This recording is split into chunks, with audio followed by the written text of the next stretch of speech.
Yeah, yeah. In the Chat podcast, we back. We back in the building, baby. Yeah, it's your boy Ramir Roberts, a.k.a. Jers. James Woodard, a.k.a. Nug.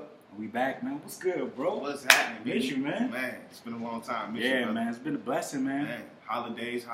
Happy New Year's to all our Absolutely. listeners. Happy New Year's to everybody, man. Just a blessing to be back, man. Tell me about it. 2017 was a great year for both of It us. was beautiful, man. You know what I'm saying? It was a great year for a lot of people. You know, a lot of people, found themselves, went on new adventures, new excursions. So it was a blessing, man. You know, the birth of In the Chat podcast came about. Sir. You know what I'm saying? We didn't know how it was going to go. At all. You know, we ain't have nothing. We ain't have nothing. We ain't Nothing know. but a name. Yeah, Bullshit. nothing but a We name. really had that. Yeah, 'Cause we the had- name- yeah. Right, because the name I had, he was like, Yeah, nah. yeah. It was, something Yeah. different. But you know what I'm saying? We still with it. You know, episode 15. Episode 15, man. We back, man. We We blessed. back. It's been a while, but we back. Yeah, we blessed, man. So how was your New Year's, man? New Year's was good, man. You know what I'm saying? Went down to Charlotte. Okay. You know what I'm saying? We kicked it down there with some family. It was a lituation for sure. It was a lituation. You know what I'm saying? I think I probably drunk about every day. You know what I mean? It wasn't too lit, man, like that, but it was nice. I blame my man Dom. Kept us in a car. You know what I'm saying? I basically was in a car when the New Year came in. My man didn't want to pay the $5 to park, bro. So we had to spin the block and go, because it was where we went was like downtown Charlotte, and the spot we went to was crazy. You know, parks everywhere and all that. So, you know what I'm saying? We had to spin the block and come back, and we found a clutch park, but 12 o'clock I'm like, what? Damn. Yeah. So where everybody else is at the spot? Everybody was at the Wet Willie's. They had a Wet Willie's down there, so everybody Okay. was in the Wet Willie's and all that. So, yeah, but it's cool. It's cool. Still bought a round of shots for everybody who went in that joint, so it was whatever. That's It was what's up. whatever. But how about you, man? It was dope. It was dope. You know, I was at my uncle's crib. For sure. You know what I'm saying? And, you know, they always turn up. For They sure. always turn up, For man. sure. The day before, so 2 days before was my wife's birthday, so I didn't kick it with them. Right. You know what I mean? I had a little special day planned for my wife or whatever. So For sure. we went out, did some things, but the 29th they got turned. Mhm. Stupid crazy. Then the 30th, Right. I buy a bottle. My cousin buy a bottle. They got a bottle of Henny at the house. That's the 30th. They killed that joint on the 30th. So 31st, you had to On 31st, we did the same Right, shit had to again. re-up? Like my Dang. cousin. So my uncle's oldest son, Right. he came down. He lived in Jersey, so he came down. Right. And like basically like for 3 days, bro, he was in the liquor store like every day, like Golly. getting bottles. So like. God, You know, everybody was super lit, super tall. But you know, just vibing with the family. Right. Just vibing with the family. Enjoying everybody's company and all that. Right. You know, it was dope. It was dope. Like, yeah, you know, I got a lot of plans, man. You know, me and the wife, we getting this home built right now. So sure. hopefully we can come up with some ideas or some, you know, to try to celebrate something at our house next year. So For sure, man. so we'll see how that I was goes. trying to do Thanksgiving at our crib, actually. That'd be The dope. wife, I don't know if she really with it or not, but Yeah. I'm gonna make it But happen. that's You know see, what like I'm saying? I'm gonna make it happen. me and the lady, we want to do that too. But Right. that's a big step. It's a lot. The reason it's big steps because like You front. you responsible for For everything. for the main dishes. You know Right, what I'm saying? right. Like before, and like that's I feel like this is gonna sound weird, but I feel like that's when you know you're in the family. When you start making something and when you start bringing your own dish to people's crib for Thanksgiving, you're in the dough. I boiled Cause like when you young, like you just show you up. just show up, right? You know what I'm saying? You did Yeah. for the food. Yeah, you know what I'm until saying? you be like, Right. I made and you got to make something of good quality and something that take time. Like you can't be like, oh, I made what's something that's weak, something like that's not weak, but something that's easy to me. Like oh, I got I brung some beans or I brung some, Yeah. you know. I think pasta salad is Yeah. Pasta salad is easy. It's easy All you gotta as do hell. is just get the Bunch little of shit. Yeah, get the different colorful noodle joint, Yeah, and then the some Italian dressing in the That's joint. it. Yeah. You know what I'm saying? The motherfucker try to be fancy, put the little imitation crab in that junk. Yeah. Nah, you would impress me if you put a real crab in that junk. Yeah, dog. When Like you crack the real crab and put it in that junk. Like that's you in the really dough, serious. you be like, Yeah. hey, I got the mac and cheese. That's for real. You know what I'm If you saying? bring in mac and cheese, that's for real. But you never go bring the mac and cheese. Cause like the OGs got the mac and cheese. Like you're not gonna be in your 20s and then like skip somebody. I've been making mac and cheese for 35 years. Like they gonna be like, hold on, young fella. But look, I don't know about Charles, but like this crazy. We going back to Thanksgiving. But like, every Thanksgiving, bro, it's like 4 different mac and cheeses, bro. No, we'll do that. Like, cause my don't trust everybody like that. Yeah, my uncle, they do like a drink got some little seafood in it. And then my uncle like spicy stuff. So my uncle be using like what's the spicy cheese, like the joint with the jalapeno joint? Pepper jack? Yeah, like he be using pepper jack drink. So that drink got a little, it's a little spicy. Yeah. That's what's up. So that's my joint. That's what's up. That I rock with, but anyway. I took personally like any holiday, not just Thanksgiving, Christmas, anything. You know what I'm saying? I took banana nut bread. Okay. So I made some banana nut bread. And I told everybody it was my first time ever baking anything, period. I never like baked like a dessert. You know what I'm saying? I always cook stuff, of course, but I never like baked a dessert. So I told everybody, I was like, look, I brought the banana nut bread. If it's not good, tell me. I'll throw it in the trash. I told them 100%. I said, look, if it ain't good, let me know. Don't fake and like try to eat it just to make me happy. Nah. If it ain't good, it ain't good. You know what I'm saying? So I made them drinks. They loved them. I was like, oh, that's what's up. Yeah. So I made the peach cobbler. For sure. You know what I'm saying? And I made it from scratch, you know what I'm saying? For sure, I did the same thing. Like, scratch. Yeah. You know what I'm saying? Yeah. I was in that drink. And I went to Charlottesville. Okay. And then they was like, damn, this drink good. You made this? Yeah. And like the drink, like I had the drink, you know. Pie shorty? Yeah, but then I used like I made the pie crust and I put it. Oh, you made the crust too? Yeah. And then I laid the drink. Then I cut it out and then I laid it out like had a little strip. You do little strips of the drink. They was like, where you buy this from? I was like, nah. You did the lattice joint. Yeah. Okay. They was like, okay, I see. I like, for sure. That's what's up, man. So, what was some like? It was a lot of memories. 2017. What was some of your like best memories from 2017? Best memories of 2017. Of course, you getting married, me being there for that. Me, my own wedding. Man, what else? I mean, just love all around, man, and just all together, the growth, moving again. You know what I'm saying, to a bigger place and things like that, and just experiencing other people's growth. Throughout the year, and being there for that, and that's pretty much it, man. Like my biggest personal achievement to me for 2017 was definitely getting married. Something I always wanted to do, which is weird. Like I always say, it's really weird to even hear myself say it. It was something that I always wanted to do, and I take it very, very seriously. Like I'm very serious. You know what I'm saying? I think I show my wedding pictures to people more than my wife do. Like I'm into that. Like, check this out. You know what I'm saying? Like I thoroughly enjoyed the day. It was very important, to me and my wife, and I take it serious, man. I'm for real about that. Yeah, man. Like it's nothing's ever going to top that day. Nah. And a lot of people say like they had their first child and stuff like that, but I think I told you it's like that day sets up everything else. True. You know what I'm saying? Without your wife, there wouldn't be no child. Without her, there could not be no other steps you could make. So, so that day just makes it all better. That day was special. You know what I'm saying? And that day was amazing. And like you said, just seeing the growth of a lot of people, man. Bro, I'm on tap for so many weddings 2018. Yo, it's crazy. It's outrageous, dog. It's crazy, dog. It's like the floodgates have opened for for marriage and stuff like that. And it's weird because sometimes I think is it too early? But then people say, nah, like really, you right around that age where it's kind of, and then some people say this is early. I'm like, what you mean? Yeah, like, and I was talking to someone and they asked me like, how you know when it's right? And everybody got their own agenda. Some 100%. Some people pressured into it. Some people feel like they gotta wait to their right financially. Some people feel like they gotta wait till they're right emotionally. Some people just do it just because everybody else do it. True. You know what I'm saying? Like I tell people first, if you still out there some females still got your attention, you know what I'm saying, then you need you need to just chill. Like Right. if you still out here, you still Right. giving these other females attention, like you're not ready. You know Right. what I'm saying? And there was this whole thing on Facebook. I don't know if you've seen it. And people say,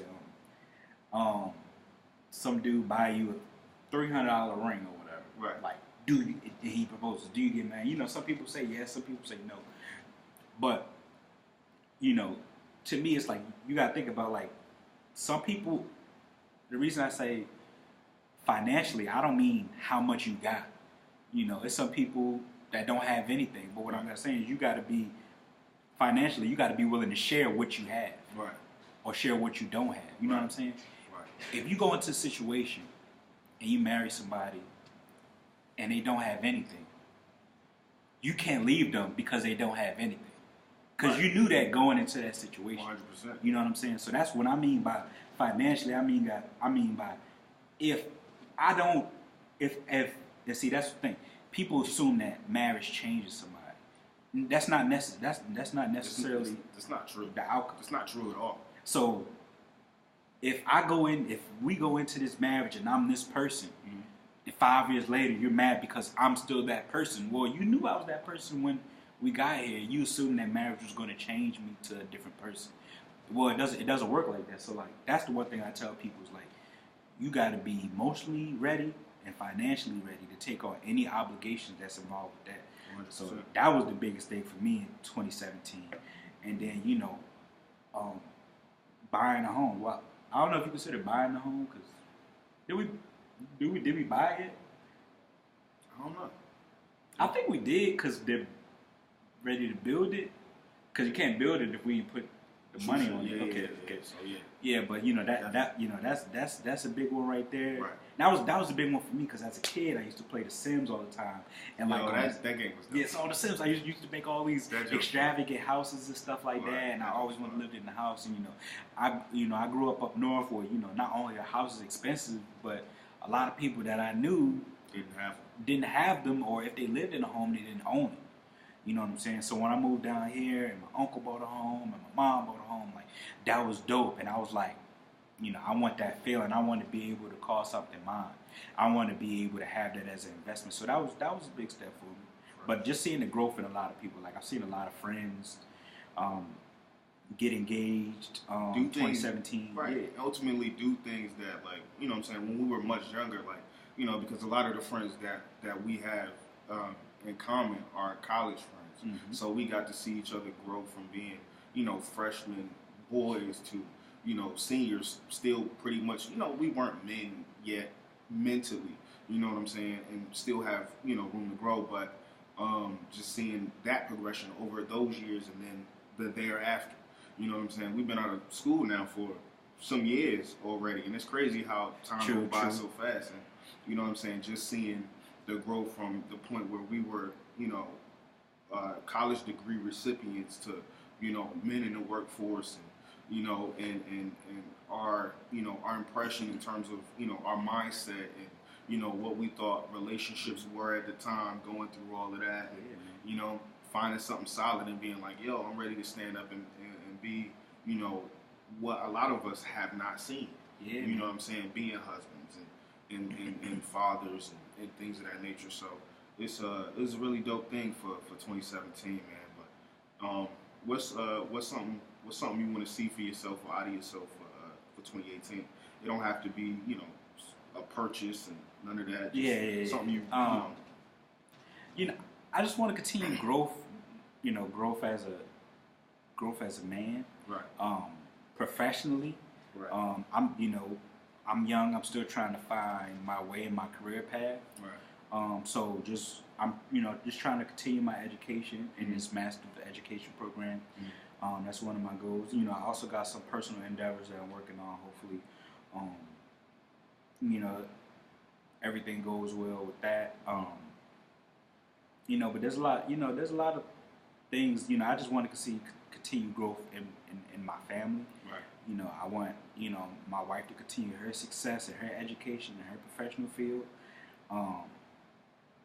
It's going to sound weird, but you know me. my frugal moments. But I just want to save. I want 100%. I want to save, and a lot of people don't understand how important savings is. Right.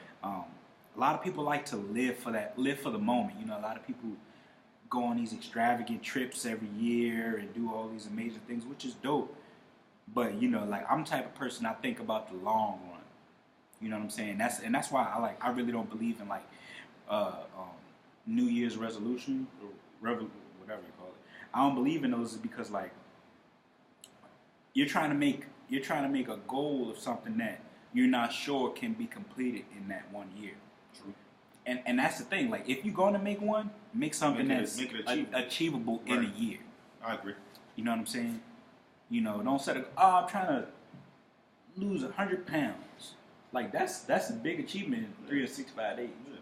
You know what I'm saying? You can make that an overall goal. Yeah. So like right. I make goals, and sometimes my goals may not have a date set to them, but right. You know what I'm saying? I make goals, but I try to put myself in a position so my future is better than my present.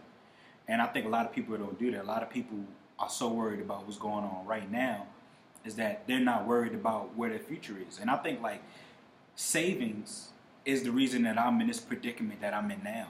Because if I didn't have, financial responsibilities of saving, we wouldn't probably be on our way to moving into this new home, or we wouldn't have been married and had the amazing wedding we had.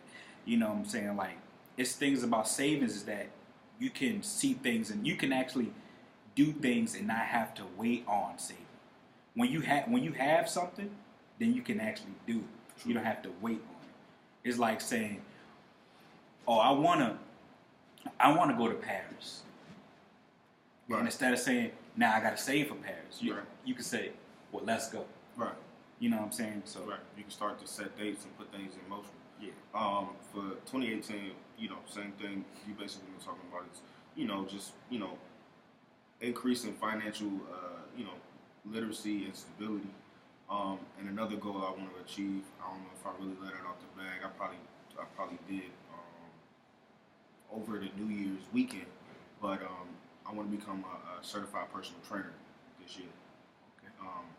And so it's a goal that I've researched and is very attainable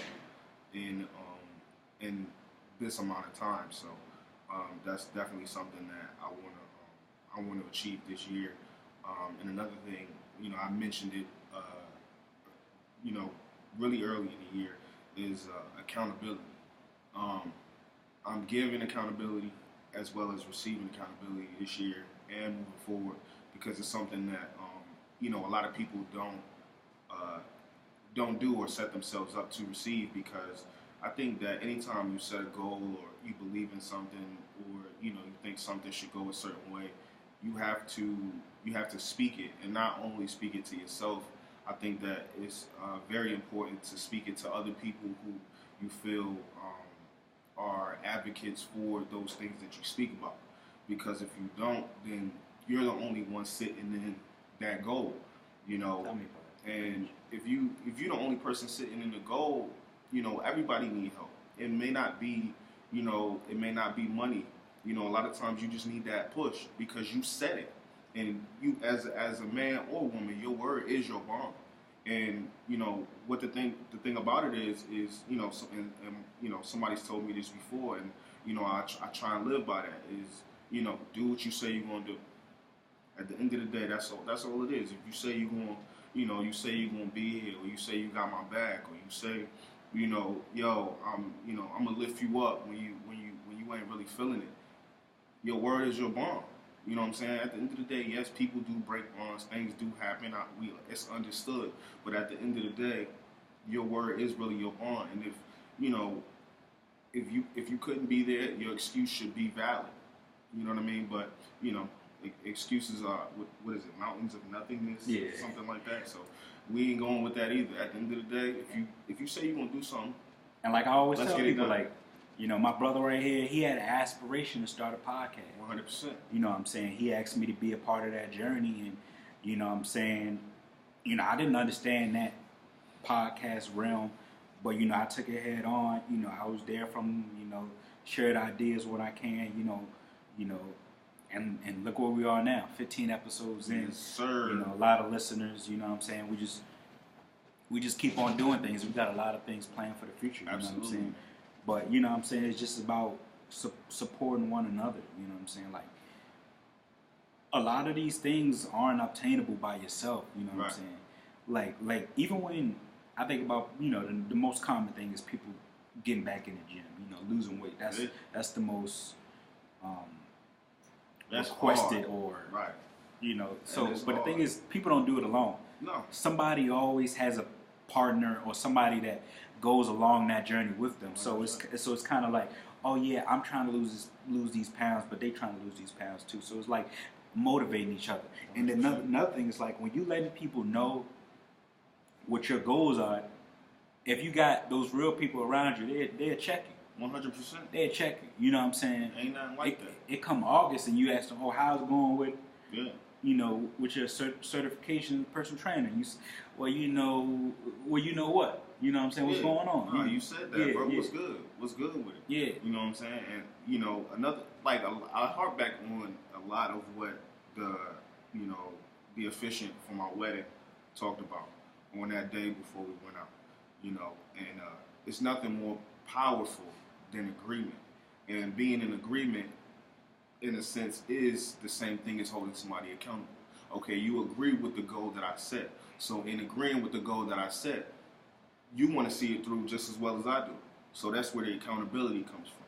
So at the end of the day, if we say we're going to do something as brothers, as a brotherhood, we want to see it come to fruition if we agree with it.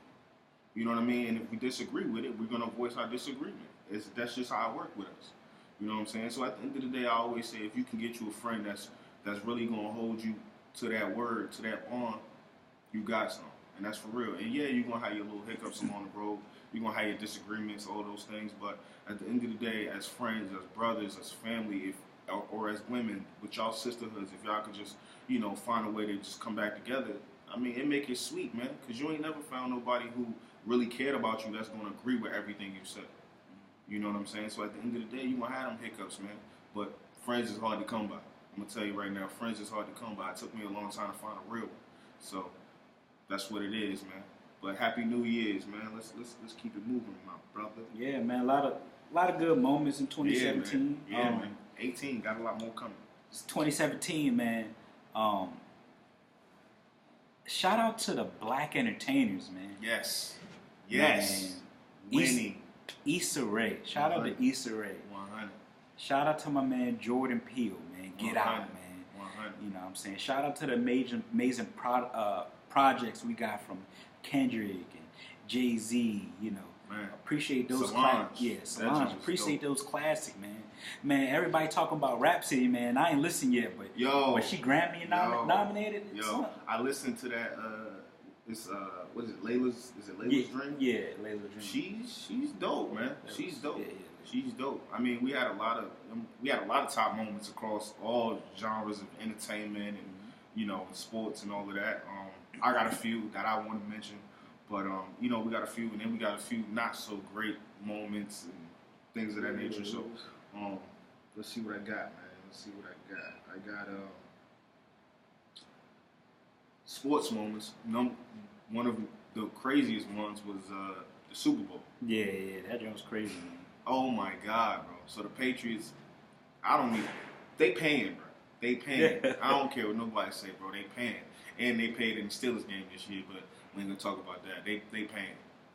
We got that. We got Serena winning while she was pregnant. That's crazy. You know what I'm saying? That was huge. I was like, that's amazing because nobody knew about that. She won the Australian Open while being pregnant. We got to go with, the home team, UConn women losing that 111 game winning streak to Mississippi State off the jumper. And the girl hit the jumper and she acted like it was nothing. Yeah. Like that's I do this. Yeah, that's ice cold right there. That was ice cold. And two other ones I got. One, two of them I guess got a lot of viral attention. My man Shannon Sharp with the Mild and Yak. Oh yeah. Needed that. That was for the culture. That was tough. That was for the culture. That Mild, bro. I'm on that Mountain Yak. That mouth, and he had the mouth with him. Yeah. I was like, no. That joke was dope. So the Mountain Yak, and then one of my favorite football players right now off the field, Marshawn Lynch, man, with this no script. Oh yeah, that show's dope, bro. Cause he's him, no matter where he at, yo. And that's the thing that you know what I'm saying. When somebody is true, true and form to themselves, wherever they are, they don't care who they around. You can't buy that. And see, that's what people understand about him. That's why he never interviews, is because you're trying to put him in an environment that he's not comfortable and doesn't want to be in. Right. You know what I'm saying? If you ask him them same questions, but in his environment, he cool with it. Yeah. You know what I'm saying? Yeah. And see, that's the thing. But and that's why I put him in that LeVar Ball type realm. Bro, they don't care what you say, they go still do that. 100%. Mark, people don't know this. Marshawn never been standing for the national anthem, bro. Ever. He wasn't kneeling. But he wasn't standing. But he won't stand. He's eating Skittles on the bench. Yeah. But bro been doing him, and he don't care. Right. And LeVar, you already know LeVar don't care. People just getting their ZO2s, bro. Well, and see, the crazy thing, people don't understand. People don't understand this, bro. People don't understand this. How it went down. But you gotta think about this as a businessman, right? You trying to sell a sneaker. You don't own no factory. Right. You don't own. You're paying somebody to make this. Mind you, the sales was crazy. 5,000 sneakers for somebody who don't got a shoe deal. Right. That's amazing. And you don't got no factory, so you gotta pay a manufacturer to make these joints for you. So it's gonna take some time. That's what people understand. And you gotta think about this, bro. Jordan is selling maybe 300,000 pairs of one shoe, and they going for $150. And ZO2's got to sell for 500 because they only made 5,000 pairs. Right. That makes, if you think about that, that's about an even market. And the thing that made so much sense to me, which was the dope move, was okay. We're gonna put out the template. We're gonna let y'all know what it looked like, right? So then we're gonna put ourselves out there. But what he did was he let his demand meet his supply. Yeah. He didn't supply, and then the demand got too crazy that he would have to go back in the bag that he received to try and make more. Because what if he would have had made 10,000 and he only sold 5,000? Right. Then he got to eat all that. Yeah. Smart. It was smart. You got to give a man credit. And at the end of the day, what he's doing is he's using his personality. You know what I'm saying? Just like anybody else does. Why not use an engaging personality? Just the way Marshawn Lynch is him. You dig what I'm saying? So LeVar Ball is himself. So at the end of the day, whether you like it or not, you're still paying attention. I think I'm gonna put LeVar Ball in my top 5 moments 2017. 100%. Reason I say that is he has 3 sons. At the time, they were all supposed to play collegiately basketball at UCLA. He's a black father who's always been in all of his kids' life, for sure. And he's in an interracial marriage in America. 100%. One of his sons attended UCLA and was the number 2 pick in the NBA draft by the Los Angeles Lakers. Check. Another son went to UCLA. Now got himself in some trouble and wound up playing. He's currently playing in Lithuania. But that decision was not because of anything the father's done. That's that was solely on him. Yeah, he had to eat that. And and then his youngest child decided to forego high school and play in Lithuania. And a lot of people have a problem about that. But if you look at people, internationally, dog, they be playing ball. They be like professionals since they be like 15. For sure. 100. You know what I'm saying? Like it ain't like even... Jose Calderon. Jose Calderon playing for the Cavs right now. He played over in Europe for probably like 10 years or something like that before he even came to the NBA. So he was already professional, making money 10 years before he came over, trying to get a lower end NBA contract. You know what I'm saying? Just because people want to play with the best players they consider in the world. So, it is what it is. But yeah, LeVar Ball, he doing it, man. He doing it for his kids. You may not like what he got to say. And sometimes I don't really like what he got to say. But he, you know what I'm saying? He's sticking by his sons. And what you want a black father to do, that's what everybody wants. You know what I'm saying? You want that. My sports moment of 2017 was Russell Westbrook. He won 2016, 2017 MVP and averaged a triple-double for the season. You know, that stat has only been done once. Oscar Robertson. And the funny thing is, when Oscar Robertson did it, the word triple-double wasn't even created yet. Right. And he wasn't aware of what he'd done at the time. That's crazy. You know what I'm saying? So that was, and you know, Russell Westbrook is my favorite player in the NBA, so of course let's go to the top. In film, man, that Get Out film, you know what I'm saying? Like, dope. It was dope. And you know, it was, you know, I'm not gonna get into detail, but there was a lot of hidden messages that a lot of people didn't see. There was a lot of irony in that. So, you know, if people go back and just listen to that or look up some things that's happened, you know, there was a story about this gentleman, I believe he was in high school, he went missing. Mm-hmm. And when they found him, he had no organs in his body. Wow. So my black one. You know, like people understand, like things like that really do happen. Mm-hmm. You know what I'm saying? You know, Isiah show. You know, that's dope for the culture. I mean, it's dope. The reason why it's dope and the reason why I love it so much is because the person she is, her personality. Personality goes very, very far. You know what I'm saying? And the personality that she exudes. I mean, she had YouTube shows before, you know, Awkward Black Girl and all of that, but you know, she never gave up her, you know, her personality to sell something. Her personality is actually what moves the show, and it's dope because it's super, super relatable. Everybody's had an awkward moment in their life. You know what I'm saying? Whether it been, you know, a certain age range where you felt like you wasn't, you know, cool, quote unquote, or what have you. But I mean, she's doing a dope job, and she's doing it on several levels. I mean, writing, producing, creating, and I mean, it's ill. That's ill. Yeah, it's dope, man. Same for my man Childish Gambino, a.k.a. Donald Glover, a.k.a. Lando Calrissian, a.k.a. You know what I'm saying? My man is everywhere. Hey, just keep going. A.k.a. You know what I'm saying? He's killing it right now. We got a couple more months before Atlanta come back. 100. You know what I'm saying? Waiting for them lemon pepper wet. You know what I'm saying? Yeah. But, that's my show, dog. That's my show. That show funny, dog. That's so funny. You say, we in the man's side. So you know it's not no man. No, it's my girl. No, it's not your girl. Why you think she over here with the man? Nigga, you gay. That dude was hilarious. Hey, dog. It's like no matter how many times I go on Facebook or Twitter, dog, I see that clip somewhere. People still retweeting that. By far the funniest, man. What else? We was on TV and film. Little Rel and Get Out, bro, was everything. Yeah. He was everything that you are when you watch other horror films. He was everything. Yo, get out of there. He was everything we screamed at the screen. That's what he did in the movie. So that and what people gotta understand is how much it don't matter what kind of movie you trying to make. That's dope. If you got some type of comic relief in there, dog, it's gonna be a gem, bro. Shout out to Tiffany Haddish, man.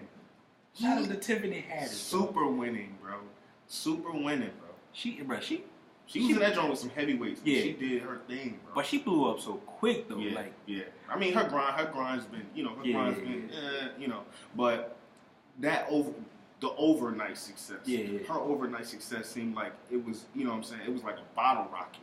You know what I'm saying? You lit that joint in Girls Trip, and she just, you know what I'm saying? She just blew. I mean, I heard this story about her. She was living in a car. Yeah. And Kevin Hart came to, she was doing a little small show. Kevin Hart was there. Like, yo, what you doing all this shit in your car? Right. She was like, you know what I'm saying? I'm just moving from place to place. He was like, you sleeping in your car? Right. She was like, yeah, you know, some things happen, whatever. He was like, look, here go $300. Mind you, this is Kevin Hart before he got big. He gave her $300. The bag. He was like, look, that wasn't me. Yeah. He gave her $300. You know what I'm saying? She wouldn't got a room, but you know, that's just that served as inspiration for her to get this thing popping, you know what I'm saying? And it was funny because she was like, she tried to pay it back, and he was like, nah, I'm good. You know super winning right now. Yeah, super winning. Yo, first black woman to host SNL. Look, no offense to SNL. Super dope. Love SNL, but Living Color was way better, though. Way better. No, dog, sometimes I watch... Damon Wayans left a joint. Sometimes I watch SNL, and I don't even laugh, dog. Yeah. Like the monologue, them just be alright. Yeah. But like the skits, I'd be like, this is weak, bro. This is weak. And see, that's the thing, like. I mean, Kenan Thompson holding the whole joint together. He's the longest tenured cast member right now. Yeah. He's holding it together for real. And it's like, I feel like In Living Color should make a comeback. It should. The only thing is that they won't PG. Right. And I don't know if you heard, but like the reason that they fell off because they was joking on somebody who had like high power and then wound up pulling all the person who had the power. They joked on somebody and some politician or something like that, but he had the power to like have all the advertisements get pulled. Yeah. You know what I'm saying? Without the advertisements, they had the money for the show. But you know what I'm saying? Like he had the power like that. You know what I'm saying? But like, and In Living Color, man, In Living Color produced legends: Jamie Foxx, Tommy Davidson, Jim Carrey, Damon Wayans, Marlon and Sean, Keenan. I mean, legends, bro. Yeah. Super and see, like, legends. and the thing is, like, David Allen Greer, super legend. And you think about this, like, SNL had a couple people. J-Lo. You know, SNL had a couple people that went on and got popping afterwards. Yeah. But they had a couple people that not really. They had a couple specials. Yeah. And, you know, they did But we talking about people who still, all these people I mentioned still relevant today. Like some of these, like when right you think, now. Like when you think about the top people, Bro. Like when you think about like Jim Carrey, Jamie Foxx, legends right now. You know still what I'm saying? working right now. J-Lo was a dancer on the joint. Yes, still relevant right now. You know what I'm saying? That's crazy. That wild. What else I had? My man Randall from This Is Us. In this past season, bro, I love his family, bro. His wife is his wife's super dope. Bro, I know you be watching This Is Us. That show ill, bro. That's my joint. That show ill. That's my joint. That's the last TV show that made me cry too. Real talk, but that shit ill. That's our couple show. So we got a couple shows. Wow. Well, we got two couple shows: The Lethal Weapon and This Is Us. Those are two couple shows. I started watching a little bit of that, but This Is Us when he went to visit the mom. You know what I'm saying? And he was on the phone with her, and she tried to throw some shade at my man. Oh, yeah, you probably got a white girl at home. No. Bro was like, I wake up to a headscarf and coconut oil every day for the culture, man. Hey. That shit was ill. Hell yeah, that shit was ill. I hope they get the daughter back, too, because you know she's not going to be treated right. But my favorite part of the show is he was like he did some stuff I do when he found out where his dad lived. Yeah. He went to his dad. He was like, look.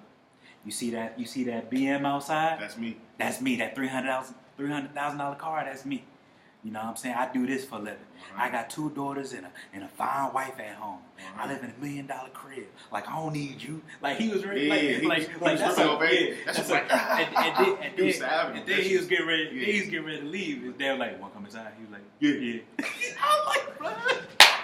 I was like, that's my shirt though. And them Chappelle specials.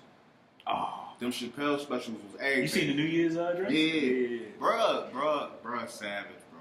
His comedy is so much different than everybody else's. His style is so much different than everybody else's. Like, he the only person I know now that go on stage and smoke cigs still. You know what I'm saying? Like, I thought Eric Auditorium was like... The second joint? Yeah. The joint he was in a little small spot? Yo. Why was he ashing it on the floor, bro? He was just dropping on the floor. I was like, bro. I love Chappelle, bro. I love, bro, yo. He don't care, bro. He don't care, bro. Kicking the pussy. Yeah. He don't give I got a bowl at the house. Right. With just punchlines in it. And I just randomly pulled one out. The one I pulled out today? Yeah. Kicking the pussy. He said, watch, I'm going to kill y'all. He said, this one going to be hard to get. Yeah.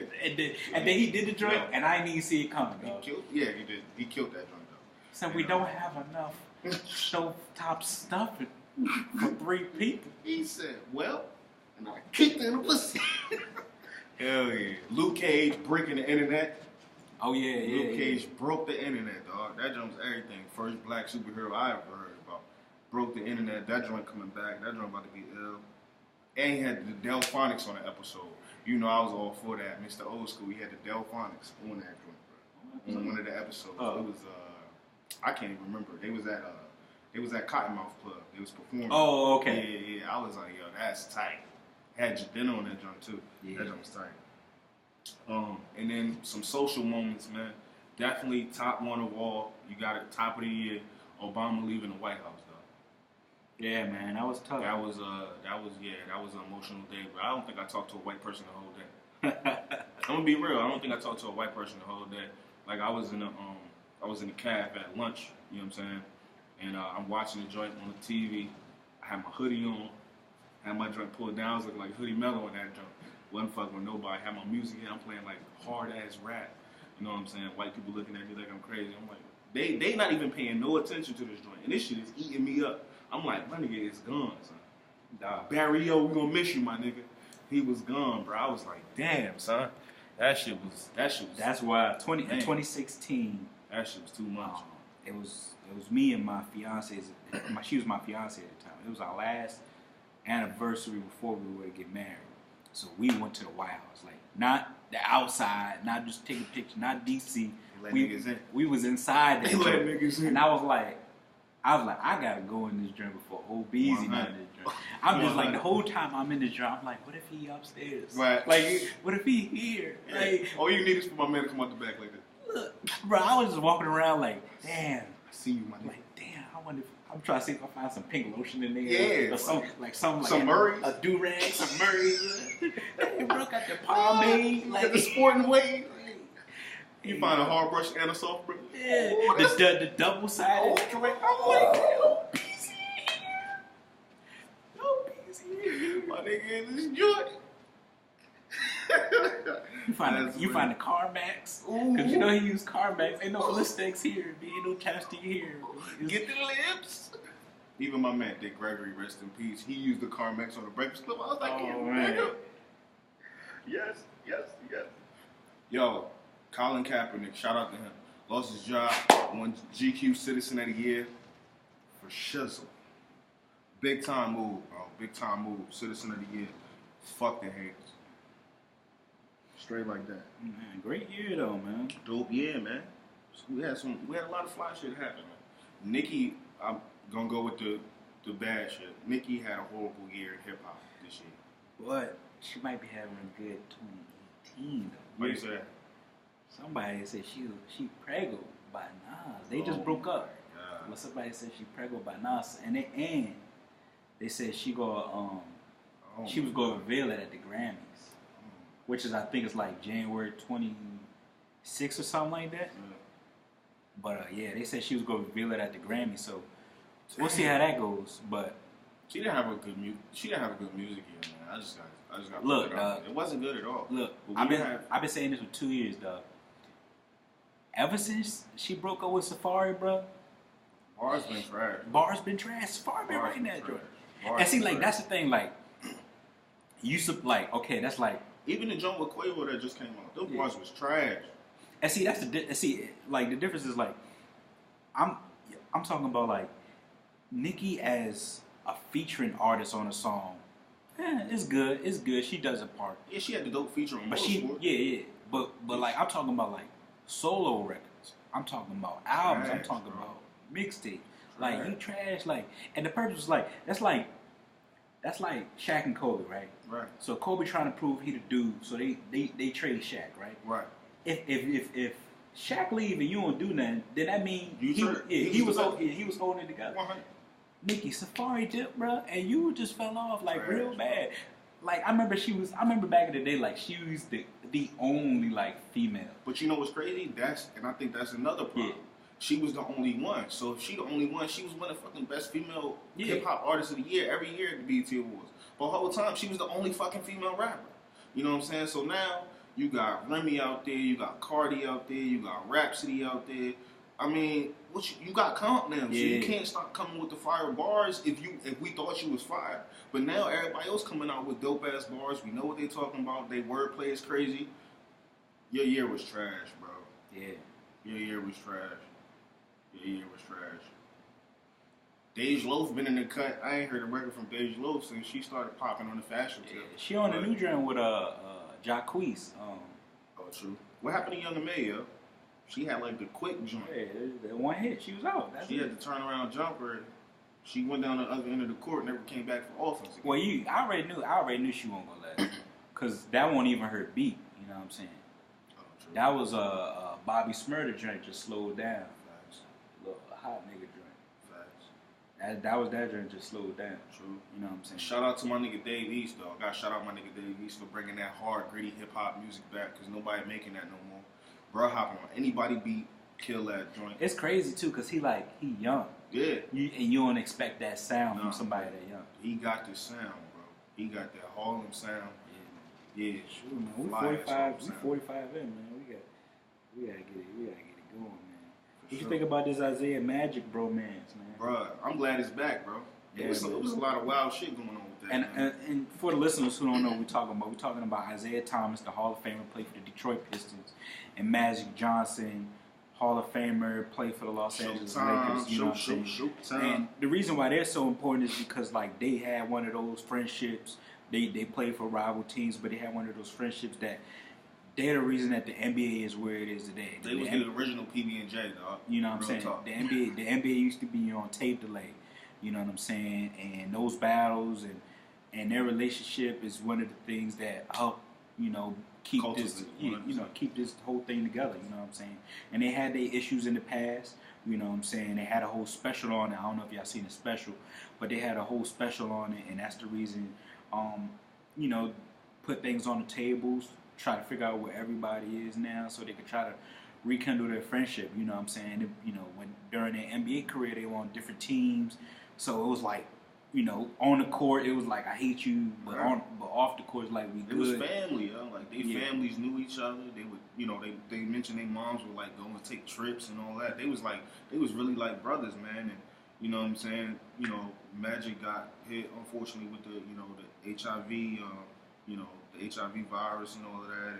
And, that held a play in it because they said, Isiah said this, and then with the Olympic team, him not, Isiah not being on it, and just a bunch of little things back and forth with no communication, man. It leads to, years and years of not being around your homie, not being around your boy. And, when they got back together, it was like, basically it was like old times. And which is kind of weird because, like, one thing I could say, men are more willing to talk it out than just, like usually if some dudes got some problems, like, it'll last, like, it don't last for that long. Right. Like, I don't know how long it was. It was a minute. Yeah, it was a minute. But it was because they had channels in between them. Yeah. You know what I'm saying? Going back and forth. And if you got somebody, say somebody sitting right here between us, right? Mm-hmm. We try to talk, but somebody keep going, keep moving. How you know what I'm saying? Yeah. How you gonna get back to it if somebody in the middle of both of y'all steadily moving it apart? It don't work like that. But now that they, are at a stage where they are the medium. You dig what I'm saying? They are the medium between the two of them, so they can hash it out now. But when you playing and you got your own focus, you got your own family, you trying to achieve your own goals still and all of this, and then you get to a point where you pretty much settled. Now you could get it back, but they lost a lot of time in the midst of that. You know what I'm saying? Over nothing for real. So, I'm just happy to see that. I'm just happy to see that back, man. And speaking of Isiah Thomas, let's talk about the new Isiah Thomas. Young Isiah, slow grind. So he back. You know what I'm saying? He played. I don't know if he played the other night. He played. He played last night. He missed the Boston game and he played the game before that. Yeah. But in his first game, he had like 17 points in like 19 minutes. 3 assists. Shot 550% from the field. Right. Took some bumps. You know what I'm saying? He did his thing though. He looked good. That was dope. Congratulate him for coming back. And see, like, people don't understand why it's such a big deal. Why we gonna bring that up? It's because like that whole Kyrie Irving trade. This was the main part of that trade. Right. The main part was to see how Isiah Thomas was going to fit into this Cleveland Cavaliers roster. Right.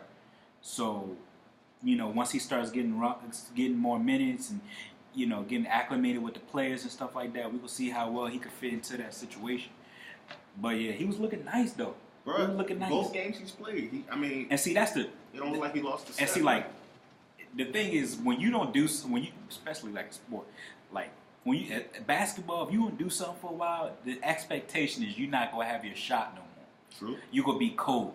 Dog won't cold. Nah. He won't cold. Bro, I came back. Yeah. He won't cold. And like a lot of people says his defensive liability. That's not because he's a bad defender. He's just short and he's put out of position sometimes when he's playing a bigger guy. Bro, 5'9". Yeah. How many guards in this league is 6 foot? Just 6 foot. You know what I'm saying? He would probably be able to do something with some guards that's 6 foot. And but most of your point guards now is combo. And he probably what? $150, $160. If that. If that. You know what I'm saying? You gonna get somebody. They 6 foot, which is not that much taller than you, but they're like 210. Right. You know what I'm saying? Like. Right. They gonna get you in the post, and it's gonna be night. Yeah, barbecue. You know what I'm saying? Shout out Gary Payton. He came up with that. Found that out the other day. He came up with the barbecue chicken joint. Yeah. But yeah, man. But I'm glad to see bruh back because I know, you know what I'm saying. I've been watching the book of Isiah, and I know that was hard on him. You know what I'm saying? Getting traded from Boston. Oh shit. After what I do? I fucked up. Nah. Oh shit. But yeah, you know, coming back from Boston and everything he did over there for that organization, and you know what I'm saying, to be traded like that, he thought, you know, the rest of his career probably was gonna be in Boston. Kids love Boston, family love Boston, everything. But happy to see my man back. He's cooking right now, so we'll see how far that's gonna go. He started the last game, so that was fast. I thought he would at least come off the bench for another game, but you know, it is. I think the reason they start him is because they want him to get acclimated with the starters. Like if you gonna keep playing with the bench, it's gonna not like the people that like. Because Jose go move to the bench. True. So Jose got to get acclimated with the bench players. If he gonna be you, because you're not gonna be running with LeBron and Kevin and Jay Crowder. So you got to get used Jose to. Calderon held it down too. Yeah, he dope. He dope. Yeah, he's solid, man. Yeah. He like Luke. Who was it? He like Kurt Heinrich to me. Okay. If you put Kurt in, that's a good comparison. You know what I'm saying? Kirk steady, and they still got more people still out, bro. Yeah. Iman still out. Derrick Rose still out. Iman need to stay out. Bruh. Matter of fact, trade just happened just now. Cleveland Cavaliers trade Iman Shumpert for Tiana Taylor, bro. Like, cut it out. You trash, bro. Cut it out. Like they want your girl on the squad and not you, bro. You trash, bro. Hey. Like you trash, bro. You trash, bro. Trash. Bro, trash offensively, bro. Super trash. Like, bro, like when every time he shoot, I be like rebound. like when he, like, you know, this how trash, like if y'all play pickup, if y'all play whatever y'all play at the gym, rec ball, if y'all shoot the ball and your teammates all rebound, they don't trust you shooting the ball. Yeah. You ever notice when like Steph shoot like everybody go the other way, like don't nobody care about the rebound. Yeah, if you shooting, everybody gotta go get the rebound. No, they know you gonna miss that. They'll let Shaq shoot a jumper before they let this nigga shoot. But final, Jacksonville Jaguars 10, Buffalo Bills 3. Let's go, man. And we need to put some points on the board. My man Blake Bortles is being very, very inconsistent. I'm hurting by this. I feel like if y'all haven't noticed, by the way, he's a Jacksonville Jaguars. That may be our Achilles heel, Blake Bortles throwing the football, but we got the win. Let's move. Sure, y'all got more playoff wins than what's my man Marvin Lewis, man. That's facts. Congrats, man. And he got a 2-year extension. He ain't won a playoff game yet. Bruh, he been about 12 years. And the Grizzlies gonna fire David Fizdale. Hey, that's the way to go. But like they said, David Fizdale, he don't take no shit. Well, what the fuck? Nobody had a problem with it, but one guy, your agent superstar. Yeah. You feel what I'm saying? So like, I don't know. He need to get another head coaching job, or just go to Cleveland and be an assistant. But on some other scores, Titans won. Titans beat the Chiefs 22-21. On some foolish shit. This man Marcus Mariota, he caught his own pass, yo. How the fuck? He caught his own pass for a touchdown. How does that happen, bro? He threw the joint, dude tipped it, he caught the joint and ran it in. Like, first off, when you tip the joint, somebody just got smacked, Marcus Mariota. Like, smacked. Right, just hit him. Yeah. Like, I'd have took the call for that. The Falcons won 26-13. True. So, and then the Panthers game, the Panthers versus the Saints, that game coming up soon, 4:30, I think. Or it might be a night game, I don't know. But that game coming up soon. So, I'm a Vikings fan, so we gotta well, I don't know if we call it a bye, but we don't play this week. We play next week. So, True. We'll find out who we play. If the Panthers win, then we play the Panthers. But if the Saints win, we play the Falcons. So we'll see how that goes. That shit is wild. The Eagles got to bye. Patriots got to bye. Steelers got to bye. So how you think they're gonna work without Carson Wentz, Oh, they done. Gotta go with Foles. They done. They done. They done. They cook, man. Like think about the teams that's left in the NFC. Right. They either gonna have to play the Panthers. They either have to play the Panthers or hold on, they might just have to play the Panthers. Yeah. So if the Panthers beat the Saints, they'll play the Panthers. Because the Falcons is the lower seed. True. Yeah. Oh, I take that back. If the Saints win, they'll play the Falcons. Oh shit. Because we always play. We're the number 2 seed, so we always play the higher seed. So we'll play the Saints. Yeah. So dog, like they either gonna have to play the Panthers or the Falcons. Yeah. And we either gonna have to play. Those are two very. If you think the Saints or the Panthers. Right. You think about the way those teams are made up. Like they scary teams to play. Like I always think the Panthers is a scary team to play because of the duality of Cam. Mm-hmm. You know what I'm saying? Cam could kill you in the air. Cam could kill you on the ground. You just don't know what type of day it's gonna be. Bro, the whole NFC is dope. Yeah. And the teams that's not in it no more, I knew they won't go big. You got to think about it like this. The Buffalo, well, no, I'll take that back. The NFC, you think about it like this. The Rams, basically 90% of their squad haven't been to the playoffs before.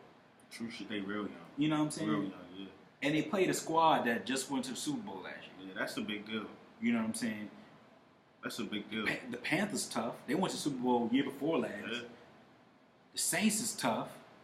Like, yeah. Like, because you still got that coach quarterback combo, so that's The NFC legit. Yeah.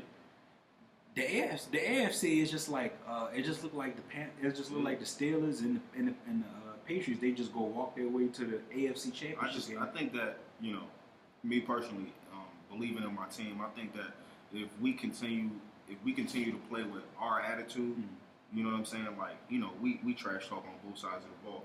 If we play with our attitude and play free, we give ourselves a chance, especially defensively. You know what I'm saying? But the thing is, and we beat the thing is like those teams this year. You got to put up some points.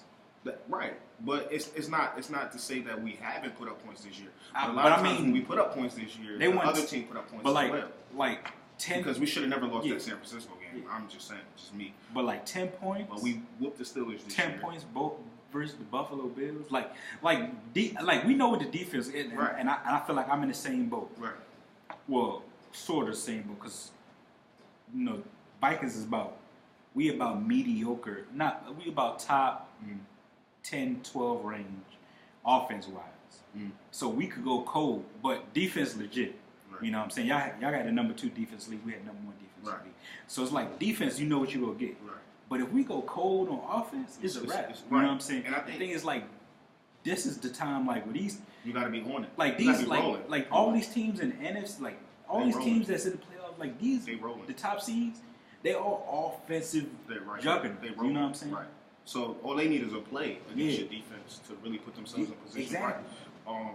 But and then we have to deal with your quarterback is Case Keenum. Yeah. So we basically dealing with 2 pretty inexperienced quarterbacks in terms of the postseason. Yeah, Blake's never made the postseason. Case Keenum. Yeah. So you have to deal with that. It's just like the only thing about like I give Case Keenum is that people thought he was a fluke. Right. Like he had a couple good games and people was like, oh, he gonna fall off, but he didn't fall off this whole year. He's thrown more touchdown passes than Cam Newton this year. Right. He has the second highest quarterback rating in the NFL. You know what I'm saying? Like these are good numbers. You know what I'm saying? Like for a guy that was supposed to be back. Right. And I think that when Blake is locked in, you know what I'm saying, he can look pretty scary if he's locked in. But I think the last few games of the season, he was like, "Oh, we clinched," and it was like a, you know what I'm saying, like a sigh of relief. Like I actually have something to solidify, why I've been here for so long and why they dealt with me. But the only thing is, you got to get locked. And the reason why I say is, you got to get locked in versus those teams. Right. So like when especially the games you're supposed to win. Like when I'm a Vikings fan, I think about it like this. These are some play. We beat the Rams this year. Right. We beat the Saints this year. Right. We beat the Falcons this year, and we lost to the Panthers by a touchdown. Those are 4 teams that made the playoffs this year. Right. And we beat 3 of those 4. Right. You know what I'm saying?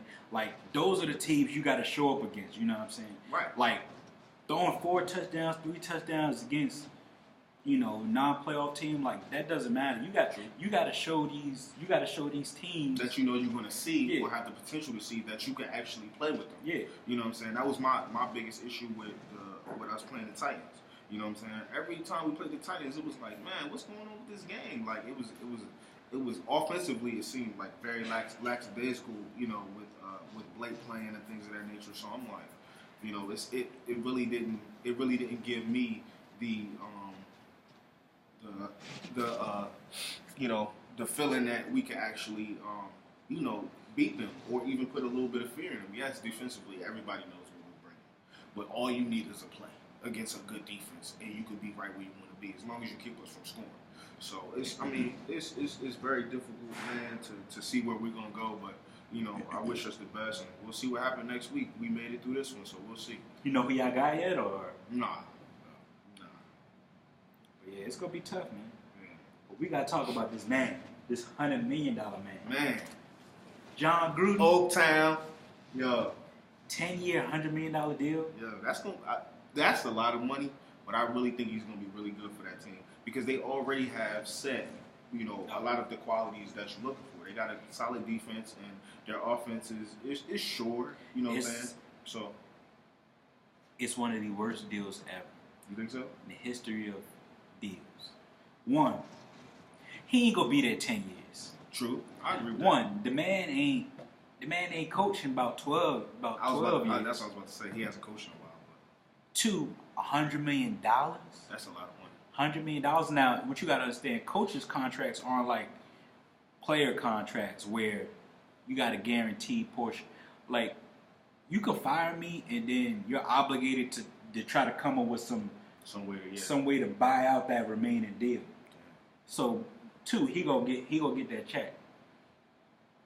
And 3 is like Jon Gruden, and that's one thing I hate. Jon Gruden is one of those people. And that's why I tell you, like, people don't understand how much and how powerful your personality is. Jon Gruden has one of the best personalities. Whether it's, player personnel, working with the players, whether it's working with the coaches, whether it's, as an ESPN analyst, like, his personality is amazing. Now, X and O's, that's another story.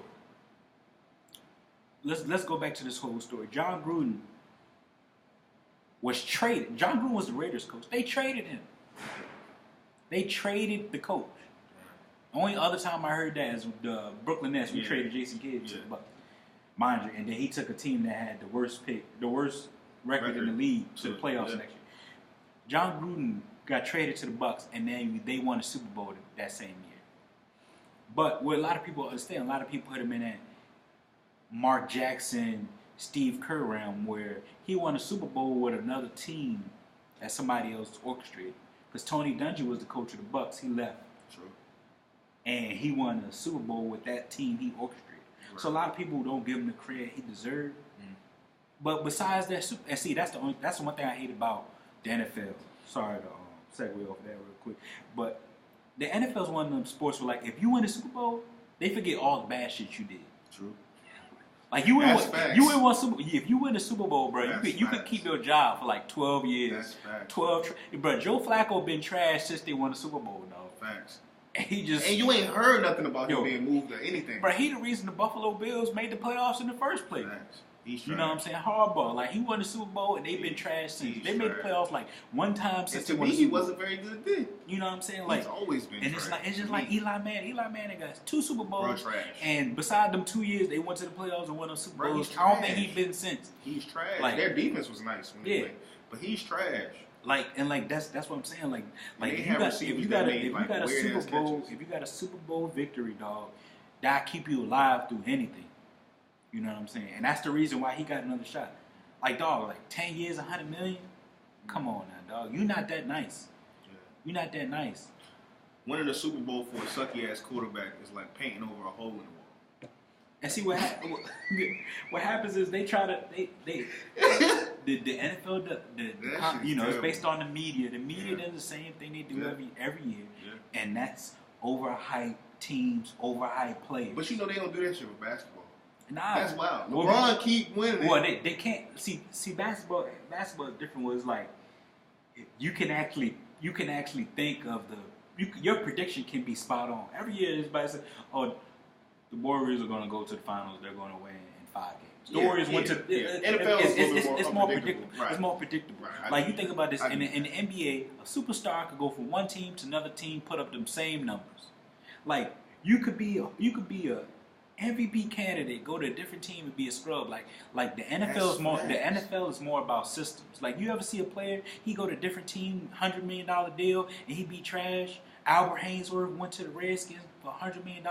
He was trash. Like a lot of players get these deals, but they don't fit into the system, man. Right. Like just like Victor Oladipo. You know what I'm saying? Like I remember, like they hyped all these players. They hype RG3 and they hype Marcus Mariota and they hype Jameis Winston. They did it to Carson Wentz and all these guys this year. And then what's gonna happen is they go fall off and then they go stop talking about it. Right. And that's what happened. Everybody came into the year saying, my prediction for the AFC is the Raiders gonna go to the Super Bowl. Nah, bro, Raiders not going to the Super Bowl, bro. RG3. Raiders not going to no Super Bowl. That's not happening, dog. And the reason is because, like, one, I feel like when somebody get their money, they production starts to fall off. You know what I'm saying? You know what's crazy? It's right, and that's where NFL is much different than NBA and shit. A lot of times in the NBA, motherfuckers get their bread. They like, oh shit, this motherfucker's paying me. It's time to, you know what I'm saying? Yeah. Well, I feel like it works both ways, but it's just like the NBA. It's more like your production doesn't fall. Like sometimes, like your production falls off in the NBA. It's based on injury, like and stuff like that. Like your production not falling off just because you're not nice. Yeah. Like the NFL, you got to depend on so many people for your job to go right. Like if your line bad and you a quarterback, like it's gonna be hard for you to get numbers. If you got receivers who not catching, like your stats gonna look bad. If you depend, like if everything depends on somebody else. Like the NBA, like dog, like LeBron scored because LeBron can fucking score. Yeah, dog. Like I don't need y'all. Giannis is Giannis because of fucking Giannis. No, y'all dudes could stay in the corner, right? And I'm just gonna drive. True shit. And I'm gonna keep on driving. And the defense is set up to where if you can't score, you just can't score. You know what I'm saying? That's where NBA don't play. NBA don't play zone. They don't play zone that much. Yeah. Everybody man up, and everybody be helping like crazy. Yeah. I be seeing dudes help. They do be on the other side of the court. I'm like, bro, help me crazy. But anyway, like, yeah, like, hell yeah. Derek Carr had the blueprint because his brother David Carr was the #1 overall pick by the Texans. So your brother was the #1 overall pick and he was trash. So all you got to do is follow his blueprint on how not to be trash. And like you go be something semi-successful. Yeah. You know what I'm saying? Yeah. And that's the thing. Like just be mediocre. That's the thing. Like, what happens in the media, and the media causes things to happen. It's like when you overhype somebody so much, is that people start to value you way more than what you are. And that happened. That happened to Derek Carr. Derek Carr had a great season. He had a beautiful season. And then people decided, oh, we're gonna make you one of the top, highest paid quarterbacks ever. Everybody taking this nigga on their fantasy team, all that. Bro, this man Jon Gruden won that one Super Bowl in 2001, 2002, something like that, 03, whatever. Defense was nice. Ain't coach probably about 12 years. Just been sitting analyzing the game. Worked with quarterbacks. And every year he the #1 guy for every coaching vacancy. How is that possible, bro? Because his personality. Yeah, he's everywhere. I'm telling you, you see him at the draft. You see him at the little QB camps. You see him on fucking ESPN and everywhere else. He the only one they go to analyze games and shit. So I mean, Jon Gruden gonna be coaching after a while. Oh yeah, he's trash because he got a great personality. He's trash, and I hate it when he was calling our game earlier today.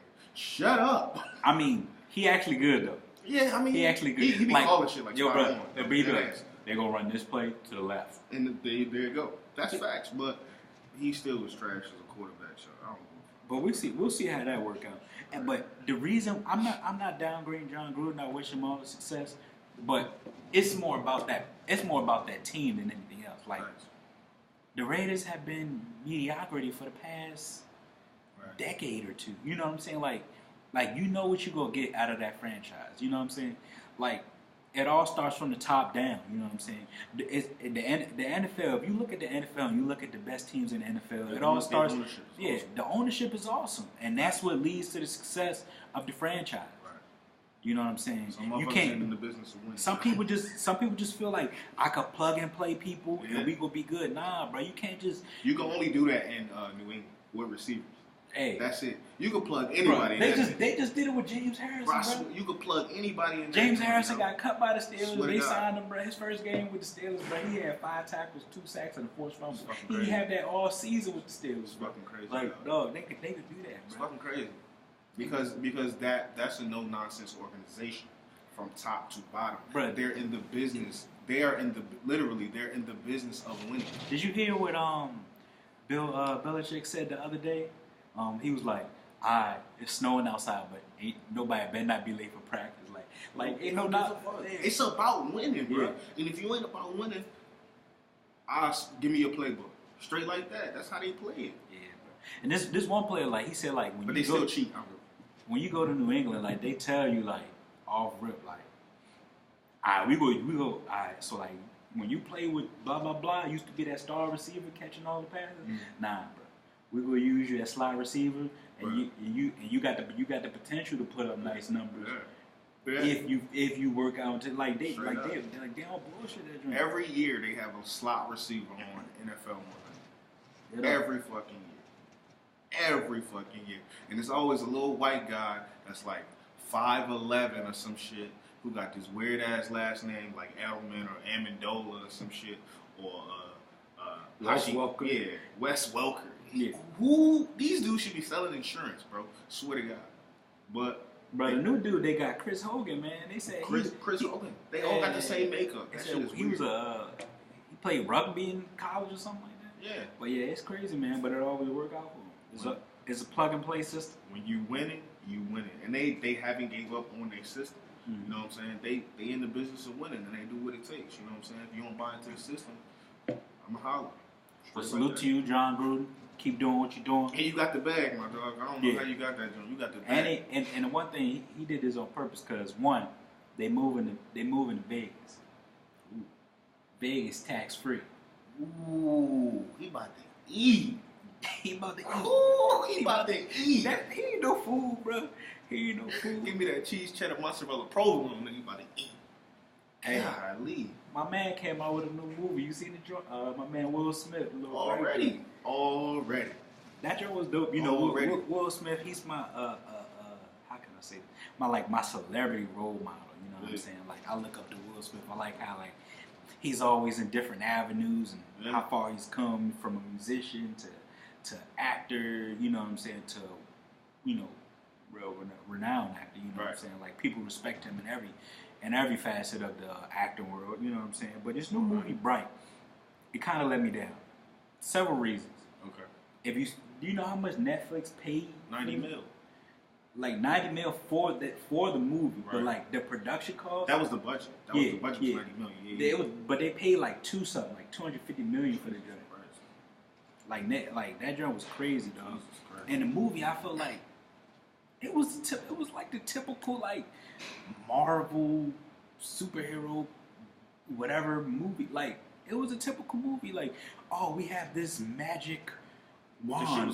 This shit was over a wand though. Yeah, you know but like that's how like every like comic story. Yeah. Like it's some secret weapon, and if this weapon gets into the evil hands, they can take over Superman the world with the kryptonite. Yeah, you know what I'm saying? Like that's how it worked. Right. That's how it was. I was like, bro, it was like the cliche movie.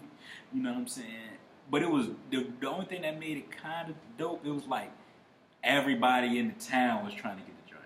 True. You know what I'm saying? So I thought what was dope was the social aspect of it. Mm-hmm. I thought that was really dope because what it reminded me of was the same way he described it, which was like Training Day meets Lord of the Rings in terms of the relationship between him and the orc partner. You see what I'm saying? So it's kind of similar between Lonzo and White Cuz from Training Day. Yeah. And then if you think about some of the scenes, they kind of mirror Training Day, where there was a scene where it was outside of I guess it was like an orc hood.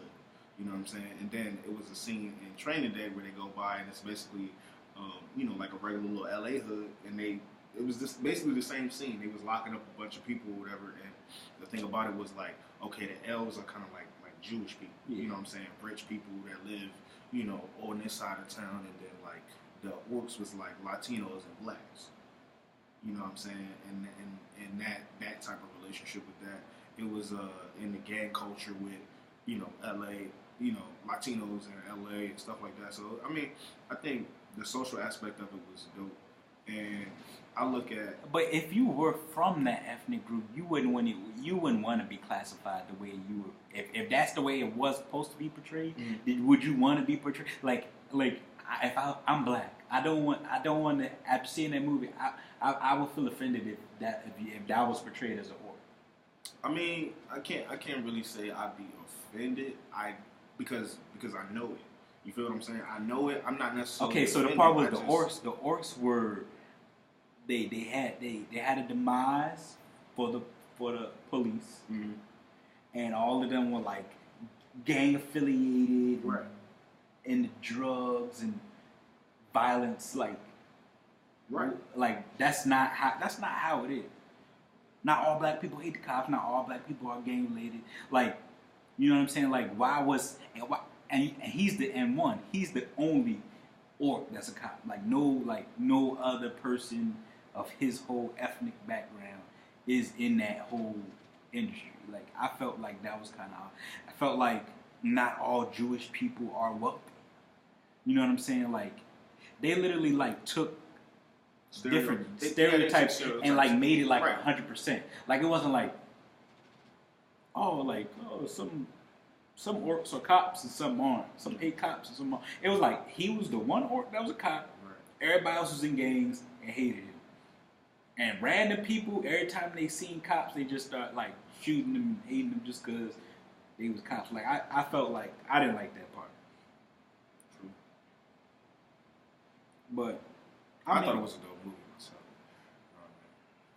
I'm a supporter of anything Will Smith does, and they coming out with a Bright too. It's already greenlit. You know what I'm saying? Yeah, Will Smith, my dude. Will Smith, my dude. But I felt like it was cliche. Like, it was a cliche movie. Like dog, first off, it was so much stuff in the movie that was they never explained. Like, one, they said like only certain people could touch the wand. Mm-hmm. Will Smith picked up that whole wand, bro. Because they said some people who aren't the elves. There is a person who's not an elf that's a bright. So he was a bright. So out of everybody, he just found out he was a bright. I mean, you already know who was gonna be the bright if you listen to the movie. You like, well, shit. Yeah. Will Smith definitely bright. I mean, come on now, let's be serious. He's not gonna sign on if he ain't the bright. That's just stupid. Yeah. So I already knew he was gonna be the bright or whatever, but you know, it was cool. It was cool. I'm ready to see what type of things they're gonna do with the second one, because you already put this out. They got horrible feedback from the critics. You already know that happened. They got it wasn't horrible, but it was bad for Will Smith. But you already know those are the type of movies he do though. No, he's always been a sci-fi type. No, not no sci-fi. It was a bad storyline. The storyline was bad. I don't like the wand shit because I don't know what that really represents. Yeah. In terms of like the thing was, it's a fucking wand. Basically, it was a genie.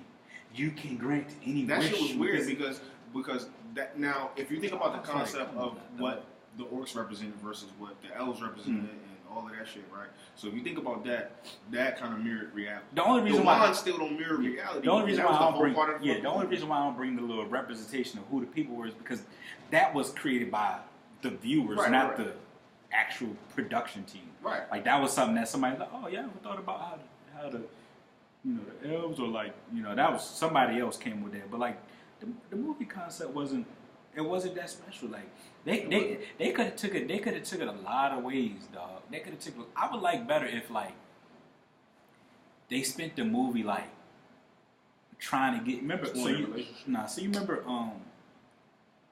the other cops were trying to take the joint, and he wound up shooting them all, right? If they would have like spun it so like they were like fugitives, like him and the orc was fugitives, and they did something. You know what I'm saying? I feel you.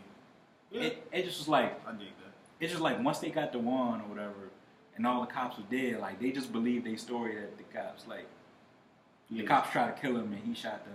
And, Yeah. like, Yeah, they yeah. just believe the whole story. Like, yeah. And there's a bunch of gangs and shit Yeah, following yeah. cops. Like, Yeah, what the fuck? Like you following the cops. it was so Type many. shit is that. There was so many other directions you could have gone. Basically, the whole movie was we had this one and we just We gotta running. keep it from there. Yeah, we just running from everybody else. Right. You know what I'm saying? I was just like, and these elves, they killing everybody. Right.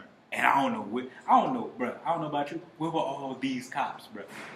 Yeah, it was like 6 cops in the whole movie, bro. Right. All this crime going on in the city, bro. Ain't no cops fucking nowhere. cops nowhere. The only time they showed up was at the end. True. They always at the shit. Yeah. The metal shit Yeah. or whatever. Yeah. I don't know. I'm just, like I said, it was, I guess 30 people got killed and yeah. I'm just ready to see, like I said, I'm ready to see what they do with Bright too, man, cuz like now that, I get a different perspective, it was kind of, it was a little weird. I still like the movie though. But we'll see. And I'm just happy to see Will Smith in another movie cuz he pumping them out right now though. yeah, man. Cuz he was on hiatus for a break before Suicide Squad. Well, see, that's what you gotta do. And see, I'm gonna start calling this the Jon Gruden effect. Oh shit. When you take a back seat, Right. it increases your value because people want you more. It's like Chappelle. Everybody You know what I'm was waiting on saying? that Chappelle joint. Chappelle became who he was is because people wanted to hear, like, And bro left out of nowhere. people wanted to hear what happened to you. Facts.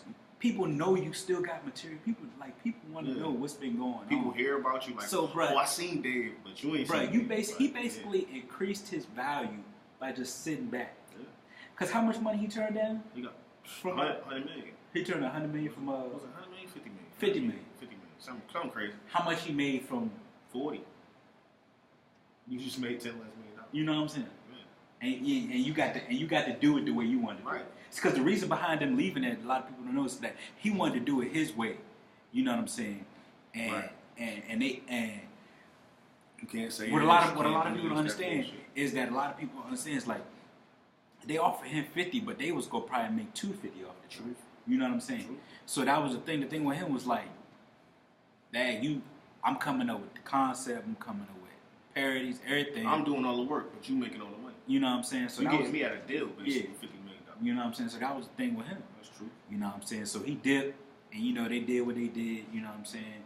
Moving on and basically using his concept with newer people. You know what I'm saying? He said, Key and Peele and them, y'all did my Amy shit. Schumer. You know Y'all what I'm did saying? my Stuff shit. like that. Like, it was You know what I'm crazy. saying? That was different, but Yeah, man.